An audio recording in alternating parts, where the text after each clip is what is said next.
Student, we are starting right now the chapter number 2, motion in one dimension.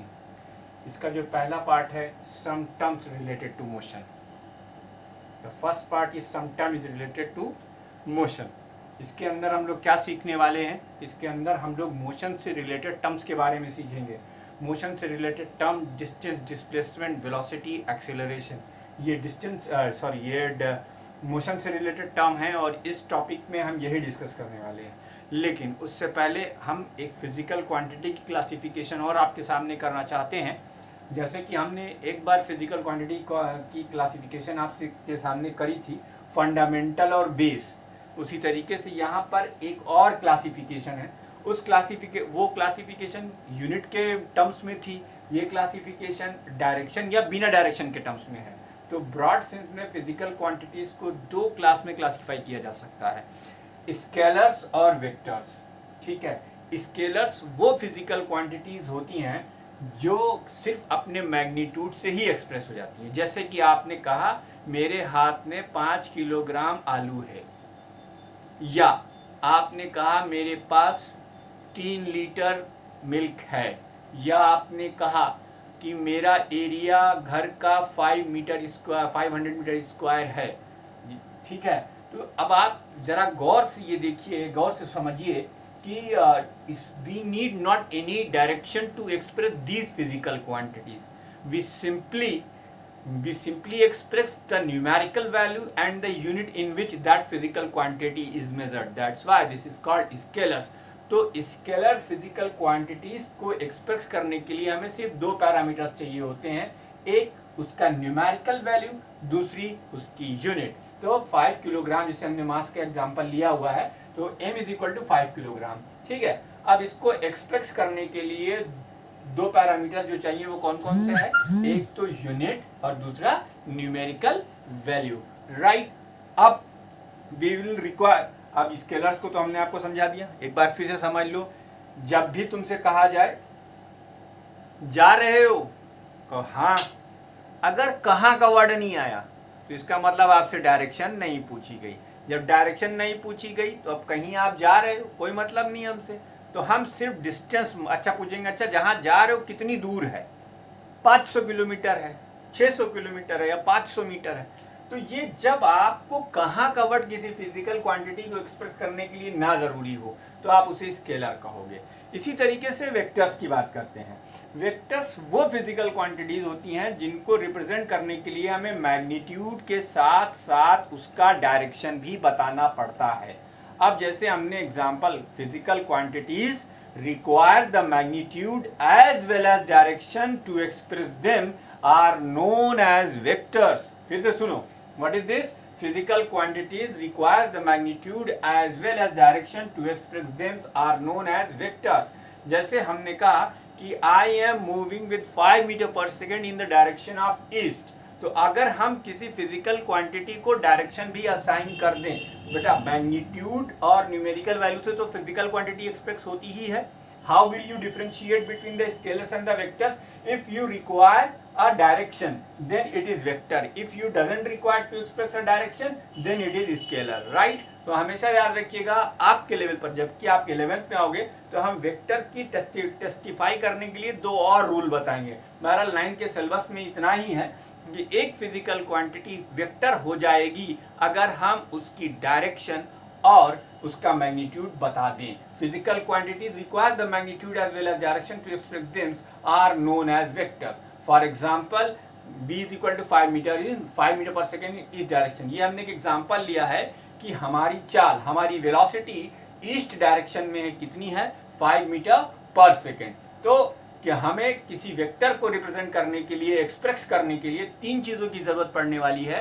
वो 3 चीजें कौन कौन सी हैं? यूनिट है, डायरेक्शन है और न्यूमेरिकल वैल्यू है. देखो बेटा, ये तो यूनिट हो गई, ये डायरेक्शन हो गई और ये न्यूमेरिकल वैल्यू हो गई. ठीक है, इसको नोट कर लीजिए, फिर हम आगे आपको इसके एग्जांपल्स बताते हैं.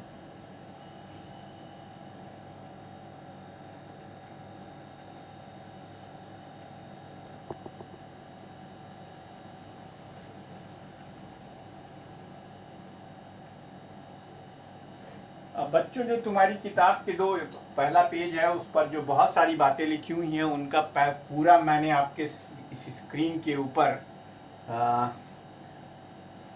समरी कर दी है उसको। एक पॉइंट आपको ये याद रखना है कि अगर स्केलर कोई प्योर नंबर है तो उसके पास कोई यूनिट नहीं होगी। पाई एक सर्कुलर कांस्टेंट है और ई भी एक कांस्टेंट है, तो ई स्क्वायर और पाई के पास कोई यूनिट नहीं होती और वो स्केलर होते हैं। अब इसमें जो दूसरा पॉइंट है, scalar quantities obeys laws of simple algebra.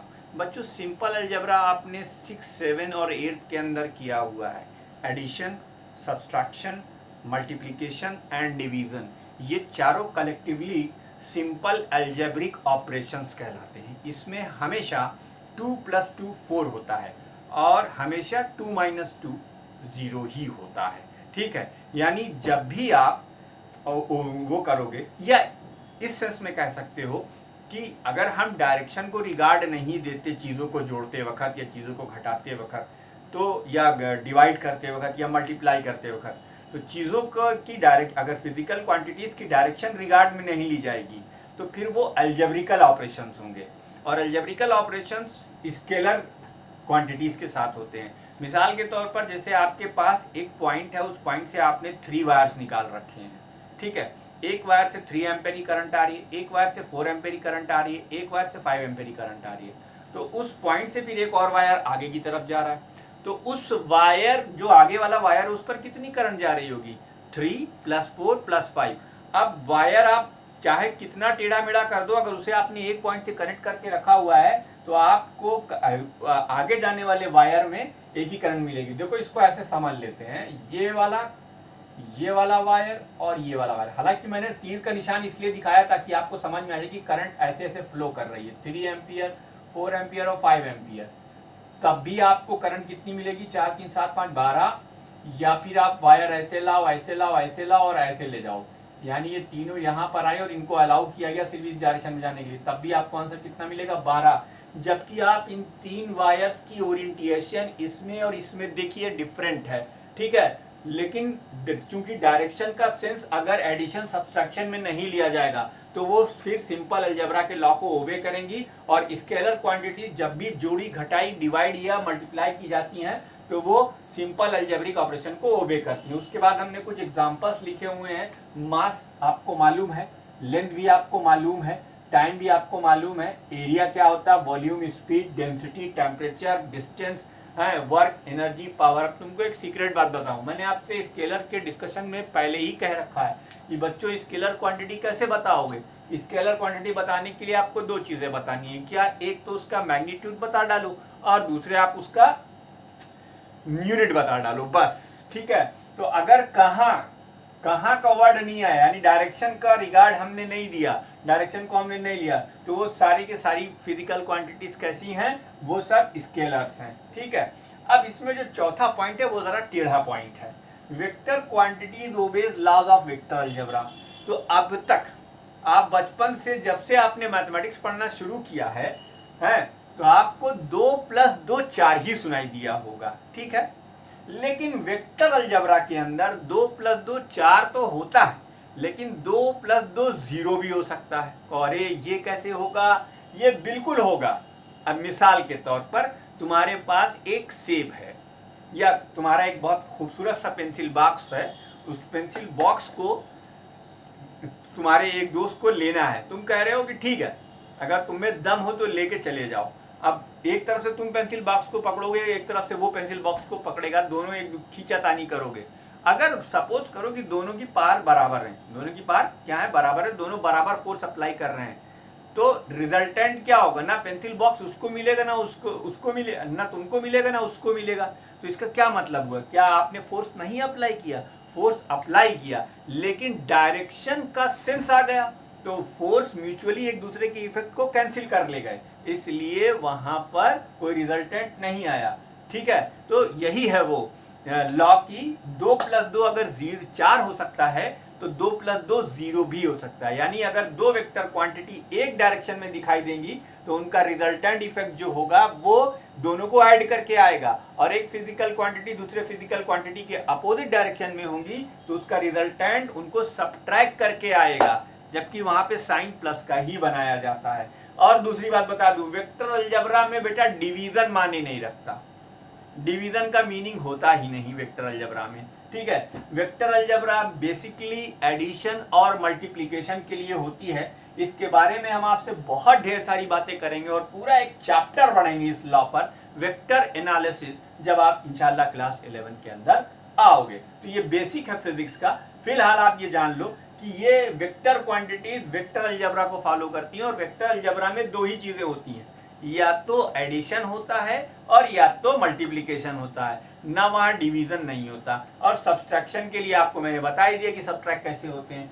फिर उसके बाद इसके कुछ एग्जांपल्स हैं, displacement, velocity, acceleration, momentum, force, moment of force और torque, electric field, magnetic field, weight, dipole movement. ये आपको रट लेना है, मतलब जहन में रख लेना है। रटोगे क्या, कितना रट पाओगे, तो इसे जहन में रख लेना है। कभी अगर मान लीजिए एग्जाम में पूछ लेगा क्या कि give few examples of scalar quantities, उठा के 3 लिख दिया, 4 लिख दिया। अगर इसके वेक्टर से पूछ लिया तो इसमें से लिख दिया। या फिर ये पूछ सकता है कि pick the scalars and vectors quantity. तो बेटा एटलीस्ट जो हम अभी पूरा कोर्स जैसे जैसे आगे बढ़ेगा तो अब हम आपको बताते चलेंगे कि कौन सी क्वांटिटी स्केलर है, कौन सी क्वांटिटी वेक्टर है। तो जब कोर्स कमेंस हो जाएगा आपका तो आपको तमाम फिजिकल क्वांटिटी जो स्केलर और वेक्टर है वो क्लासिफाई होना आपको समझ में आ जाएगा कि वो कैसे क्लासिफाई हो रहे हैं। तो प्यारे बच्चों इसे भी नोट करो, वीडियो को पॉज करके इसे नोट कर लो, फिर हम लोग आगे बढ़ते हैं।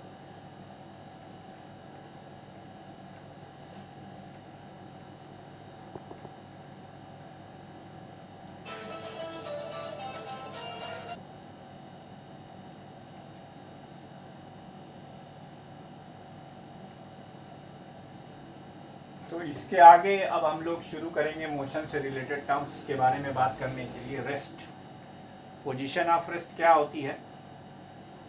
एक ऑब्जेक्ट रेस्ट पर कहलाएगा कब, जब उसकी पोजीशन ना चेंज हो। किसके रिस्पेक्ट में, एक ऑब्जर्वर के रिस्पेक्ट में और टाइम के साथ साथ। हालांकि आपकी बुक में इसको ऑब्जर्वर की जगह पे सराउंडिंग कर दिया गया है, सराउंडिंग नहीं बेटा। मोशन के होने के लिए 3 चीजों का होना होता है, एक मोशन को करने वाला, एक मोशन को बताने वाला। तो जो मोशन को बताता है, जो नरेट करता है, उसे हम ऑब्जर्वर कहते हैं। तो ऑब्जर्वर के रिस्पेक्ट में अगर पोजीशन नहीं चेंज हो रही है टाइम के पास होने के साथ साथ, तो आप कहोगे कि ऑब्जेक्ट रेस्ट पर है। अगर ऑब्जेक्ट की पोजीशन टाइम के साथ साथ चेंज हो रही है तब ऑब्जेक्ट की आप मोशन कहलाएगी। अब मोशन डिफरेंट टाइप्स की होती हैं, डिफरेंट कैटेगरीज में क्लासिफाई की जाती हैं। फिलहाल हमारे सामने सिर्फ आपके लेवल पर एक चीज का डिस्कशन करना है, 1 डायमेंशनल मोशन। बेटा एक हाई बिल्डिंग पर आप खड़े हैं, आपने एक छोटा सा बिस्कुट का पैकेट उठाया और नीचे फेंक दिया। नीचे आपका एक फ्रेंड खड़ा था, उसने उसे कैचअप कर लिया। ये 1 डायमेंशनल मोशन का एग्जांपल है वाई डायरेक्शन में, ठीक है। उसी बिल्डिंग पर आप खड़े हैं, दूर से आपको एक रोड दिखाई दे रही जिस पर आपको कारें छोटी छोटी दिखाई दे रही और वो कार आपको सीधी लाइन में चलती हुई दिखाई देने लगेगी। तो जब मोशन स्ट्रेट लाइन में होगी तो वो 1 डायमेंशनल मोशन कहलाएगी। मोशन 1 डायमेंशनल कब कहलाती है बेटा, जब मोशन स्ट्रेट लाइन में हो। हैं, अब स्ट्रेट लाइन मोशन में 3 पॉसिबिलिटी है, ठीक है। ये 11 का कॉन्सेप्ट है लेकिन हम आपको यही दिए दे रहे हैं। आपकी बुक में सिर्फ ये लिखा है कि along the positive direction of x axis या along the negative direction of x axis. बेटा यही 1 डायमेंशनल मोशन के एग्जांपल नहीं है। 1 डायमेंशनल मोशन ये भी हो सकता है, ठीक है। ये कौन सा एक्सिस है, वाई एक्सिस। अब कोई बॉडी फ्री फॉल पर है, ये है फ्री फॉल, तो ये भी 1 डायमेंशनल मोशन का एग्जांपल है, ठीक है। कोई भी चीज अगर आप नीचे की तरफ फेंकोगे तो वो स्ट्रेट लाइन मोशन में सीधे नीचे आ जाएगी, अगर उसे आप फ्री फॉल कहोगे और ये वो भी 1 डायमेंशनल मोशन होगी। हालांकि ऐसा होता नहीं है क्योंकि हवा में एयर रेजिस्टेंस है, इसके बारे में बात की जाएगी अभी आपके लेवल पर नहीं, आगे चलकर। तो 1 डायमेंशनल मोशन का मतलब होता है जब तक मोशन स्ट्रेट लाइन के अंदर है तब तक वो 1 डायमेंशनल कहलाएगी। उसके बाद बेटा हम इसी बोर्ड पर एक्सप्लेन करना चाहेंगे distance and displacement. Distance and displacement, distance and displacement.